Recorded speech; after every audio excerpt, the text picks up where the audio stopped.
మోకాల నొప్పులకు ఎటువంటి సర్జరీ లేకుండా ఎపియాన్ పెయిన్ క్లినిక్ అందిస్తున్న అత్యాధునిక చికిత్స. రొమ్ము క్యాన్సర్ రావడానికి ఒక ప్రధానమైన కారణం అంటూ ఏం లేదు. ఎంతో మంది ఆడవాళ్ళలో రొమ్ము క్యాన్సర్ చూస్తున్నాము.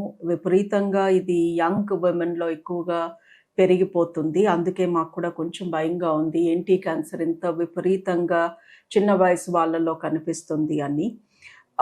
కారణం అంటూ ఏది ప్రత్యేకంగా లేకపోయినా కూడా కొన్ని కారణాలు రిపీటెడ్‌గా కనిపిస్తున్నాయి రొమ్ము క్యాన్సర్ పేషెంట్స్‌లో.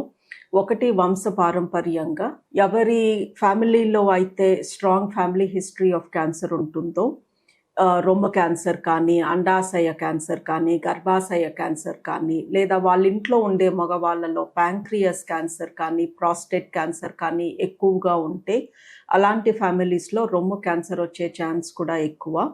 ఎస్పెషల్లీ ఒక స్త్రీకి తన తల్లికి కానీ, అక్కకి కానీ, లేదా అమ్మ వైపు ఇద్దరు చుట్టాలకి, పెద్దమ్మ, పిన్ని, లేదా అమ్మమ్మ, పిన్ని, లేదా పిన్ని, పెద్దమ్మ కూతురు, అలా ఇద్దరి ఆడవాళ్ళలో రొమ్ము క్యాన్సర్ కనిపించినా, లేదా నాన్న వైపు ఇద్దరికి, నాన్నమ్మకి మేనత్తకి, లేదా మేనత్తకి ఇంకో మేనమామ కూతురికి, అలా ఒకే వైపు ఫ్యామిలీలో ఇద్దరు ఆడవాళ్ళకి రొమ్ము క్యాన్సర్ కనిపించినా కూడా వీళ్ళకి రొమ్ము క్యాన్సర్ వచ్చే ఛాన్స్ ఎక్కువ.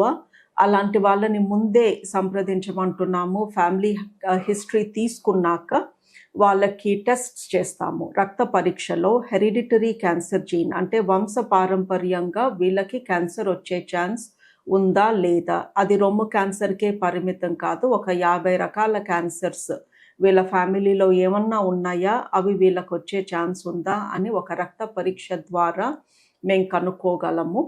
అండ్ ఎవరికైతే వంశపారంపర్యంగా క్యాన్సర్ వచ్చే ఛాన్స్ ఎక్కువ అని తెలుసుకుంటామో వాళ్ళని అక్కడ వదిలేయము. మీకు క్యాన్సర్ వచ్చే ఛాన్స్ ఎక్కువ అని అక్కడితో ఆ కన్సల్టేషన్ ఆగిపోదు.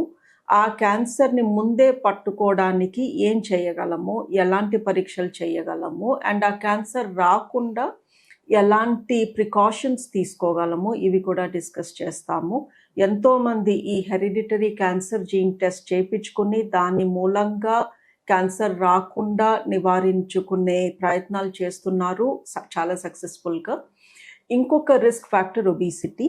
ఈ ఒంట్లో ఉండే కొవ్వు మనం చూడటానికే ప్రాబ్లం కాజ్ చేయదు. ఎవరైనా లావుగా ఉంటే అబ్బా నేను చూడటానికి అంత బాగాలేను అనుకుంటారు, అది అక్కడితో ఆగిపోదు. ఈ ఒంట్లో ఉండే ఎక్స్ట్రా కొవ్వు నుంచి బోల్డ్ అన్ని unnecessary unwanted bad hormones release అవుతాయి. ఈ హార్మోన్స్ మూలంగా కూడా మనకి క్యాన్సర్ వచ్చే ఛాన్స్ పెరుగుతుంది. క్యాన్సర్తో పాటు డయాబెటీస్ వచ్చే రిస్క్, బ్లడ్ ప్రెషర్ వచ్చే రిస్క్, ఇలాంటి రిస్క్స్ పెరుగుతాయి. సో ఒబేసిటీ పర్సే ఇది అపియరెన్స్నే కాదు, లోపల మన హెల్త్ని, మన క్యాన్సర్ రిస్క్ని కూడా చాలా మార్పులు చేస్తుంది. దీంతో పాటు ఇంకొక రిస్క్ ఫ్యాక్టర్ పిల్లలు కలగకపోవడం. కొంతమంది పిల్లలు వద్దనుకుంటారు, కొంతమంది పిల్లలు చాలా లేట్గా పుడతారు, అండ్ కొంతమందికి ఫర్టిలిటీ ప్రాబ్లమ్స్ ఉంటాయి. సో ఎవరికైతే ప్రెగ్నెన్సీ రాదో ఆర్ ఎవరైతే బ్రెస్ట్ ఫీడ్ చెయ్యరో వాళ్ళకి కూడా బ్రెస్ట్ క్యాన్సర్ రిస్క్ ఎక్కువ. సో బేసికలీ ఎన్ని ఎక్కువ మెన్స్ట్రల్ సైకిల్స్ ఒక లేడీకి వస్తాయో అంత ఎక్కువ రిస్క్ ఆఫ్ క్యాన్సర్. బికాస్ ప్రతి మెన్స్ట్రుయేషన్ ముందు హార్మోన్ రిలీజ్ జరుగుతుంది. ఈ హార్మోన్స్ రొమ్ముకి అంత మంచివి కాదు. ఎవరైతే ప్రెగ్నెంట్ అవుతారో, బ్రెస్ట్ ఫీడ్ చేస్తారో వాళ్ళకి ఆల్మోస్ట్ 1 year 1.5 year వరకు పీరియడ్స్ నుంచి బ్రేక్ వస్తుంది. దాని మూలంగా క్యాన్సర్ నుంచి ప్రొటెక్షన్ వస్తుంది. సో బ్రెస్ట్ క్యాన్సర్కి రిస్క్ ఫ్యాక్టర్స్ ఇప్పటి వరకు మనం డిస్కస్ చేసింది వంశపారంపర్యంగా, ఫ్యామిలీ హిస్టరీ, 2 ఒబిసిటీ, 3 పీరియడ్స్ ఎక్కువ రావడము లేదా ప్రెగ్నెన్సీ లేకపోవడము, లేదా only limited number of pregnancies, పిల్లలు ఎక్కువ మంది పిల్లలు ఉండి ఎక్కువ బ్రెస్ట్ ఫీడ్ చేసిన లేడీస్లో బ్రెస్ట్ క్యాన్సర్ కొంచెం తక్కువగా చూస్తాము. 4th life style. ఈ మధ్యన ఎందుకు యంగర్ పీపుల్లో మనము బ్రెస్ట్ క్యాన్సర్ ఎక్కువగా చూస్తున్నాము అంటే వాళ్ళ లైఫ్ స్టైల్ మారిపోయింది, ఫిజికల్ యాక్టివిటీ తగ్గిపోయింది, అండ్ ప్రాసెస్డ్ ఫుడ్ ఎక్కువగా తీసుకుంటున్నారు, రెస్ట్ తక్కువ తీసుకుంటున్నారు, స్ట్రెస్ ఎక్కువ ఫీల్ అవుతున్నారు. ఇవన్నీ కూడా add to the risk of cancer. And ఎవరికైనా రొమ్ములో క్యాన్సర్ ఉంటే ప్రధానంగా వాళ్ళకి తెలిసే లక్షణం ఒక గడ్డ లాంటిది తగలటం. సో రొమ్ములో ఒక చిన్న కణితిది లాగా వాళ్ళ చేతులకి తగులుతుంది, అండ్ ఈ కణితిలో నొప్పి ఉండదు. బ్రెస్ట్ క్యాన్సర్ మూలంగా వచ్చే కణుతుల్లో నొప్పి చాలా తక్కువ ఉంటుంది. అందుకే ఆ కణితికి పెద్దగా ప్రాధాన్యం ఇవ్వరు. నొప్పి లేదు కదా, ఏదో చిన్నగా ఏదో తగులుతుందిలే అనుకుంటారు. పీరియడ్స్ ముందు నొప్పొచ్చి రొమ్ము గట్టిపడి కణుతుల్లాగా తగిలి పీరియడ్ వచ్చాక తగ్గిపోయే కణుతులు క్యాన్సర్ కణుతులు కావు. అవి కొవ్వు గడ్డలు. ఈ కొవ్వు గడ్డలు పీరియడ్ ముందు పెరిగినట్టు అనిపిస్తాయి, పీరియడ్ వచ్చాక మెత్తబడినట్టు అనిపిస్తాయి. బట్ నొప్పి లేని కణితి ఎస్పెషల్లీ ఒకవైపే ఉంటే అది క్యాన్సర్ కణితి అవ్వచ్చు. అందులో నొప్పి ఉండే ఛాన్సెస్ చాలా తక్కువ. అది కొంచెం అలా ప్రతి నెల సైజులో మార్పు కనిపిస్తూ పెరుగుతూ ఉంటుంది. ఇంకొక లక్షణం రొమ్ము పైన చర్మం గట్టిపడటం. సో చర్మం మెత్తగా సాఫ్ట్గా ఉంటుంది, బట్ ఒక ఏరియాలో కొంచెం చర్మం గట్టిపడినట్టు అనిపిస్తే అది కూడా క్యాన్సర్ లక్షణం అవ్వచ్చు.